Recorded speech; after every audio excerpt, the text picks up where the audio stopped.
Hello, fabulous friends and fans. Welcome to a frequently asked question video, FAQ video. Truly grateful for this moment with you. I am your astrologer, Nadiya Shah. And this video is about, it's based on a question that was sent in by Eagle Woman through my website. And she asked that, can you actually see in a chart if someone will not recover from a physical ailment or will have to sort of live with a disability for their lifetime? So thank you so much for that question. And before I okay, let me just answer that right off the bat. I do think that ultimately astrology is tendencies, right? And we should be very careful as astrologers when we make sort of pronouncements. There's a lot of responsibility that comes with that. And I believe very, very much that astrology is meant to empower us. It is meant to empower us. Now, is it possible to look at a chart and say, okay, there is likely to be some issue there with a certain part of the body or with the physicality that this person is going to have to address throughout the lifetime? Yes, it is. It should be there. And if a person begins a cycle where a health issue begins and it looks like it's going to be a really long-term cycle, then yes, you should be able to identify that. However, everything doesn't just come and sit there. What I mean by that is, whatever it is that arrives also holds the key to empowerment and also holds the key to helping you to understand how this moment or how this experience is helping you, and also, I gotta say, the people around you, to move towards greater love and greater wisdom as part of the mystery. And one of these things that we can do is we can look at a chart and say, okay, this is the best time to reach out to a new expert in the field who can help you. This is the type of treatments that you may want to be looking at. This is the type of equipment you might want to be taking on. Now, sometimes the lesson, part of the larger lesson, is about allowing people to help you, accepting the compassion of others, and also has to do with surrender and acceptance. When that's the case, then you empower yourself, you aim for that help, you utilize the tool of astrology to choose the best times to help you be better, and that includes physically as well. However, at the same time, also you can practice that sense of surrender. But then there are times in a chart that says, okay, this is a time to really to take ownership, to move forward, to find that right help, and to start to transcend. So let me just give you a couple of examples. Pluto. Now here's the thing, I gotta say. When somebody comes to me with a health question, okay, a couple of different things we want to look at where it comes to health. We want to look at what's happening in the 6th house and the ruler of the 6th house. That has to do with sort of health ailments that may be coming up, but also hold the key to what habits can be taken on, what types of medicines can we take in order to improve our sense of well-being. The 8th house has to do with surgery, okay? So what types of procedures can we take on? Is there anything that can be done on that level to help move towards greater health?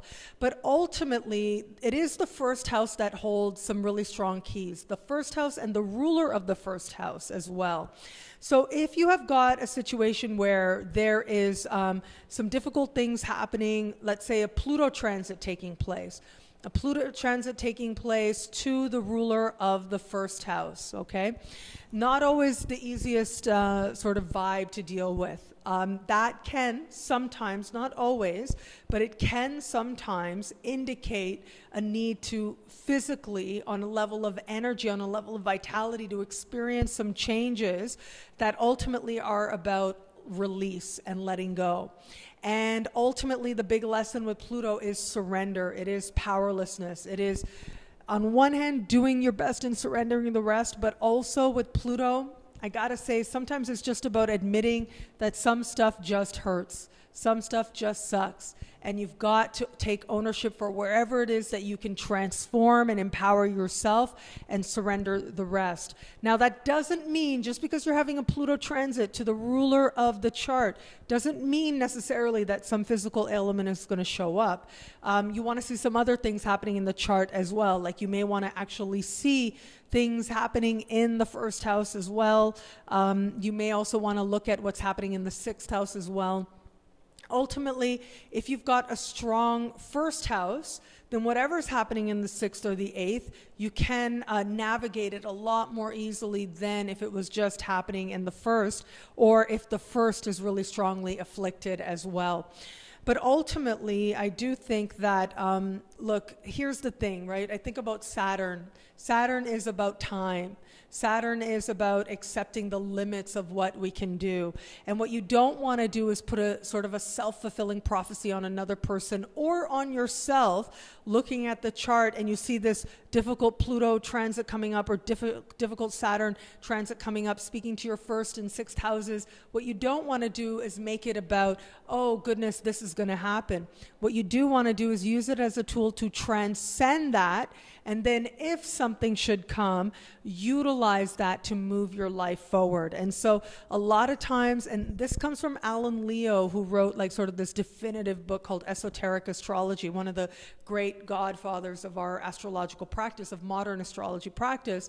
And in this book, he talks about how so much of what happens in a chart, really what the planets are indicating, if we are bringing a certain level of consciousness, a higher level of consciousness to the chart, that can transform how we experience any celestial phenomenon. And so if you are bringing a high level of consciousness to the chart, then you can actually change so that things resolve themselves on a level of energy and they don't have to manifest on the physical plane.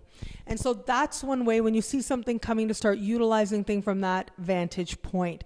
But having said that, if something physical should come along, because Saturn is a reminder, all these planets are within us, the whole sky is within us. Saturn is a reminder that all things pass, all things are temporal.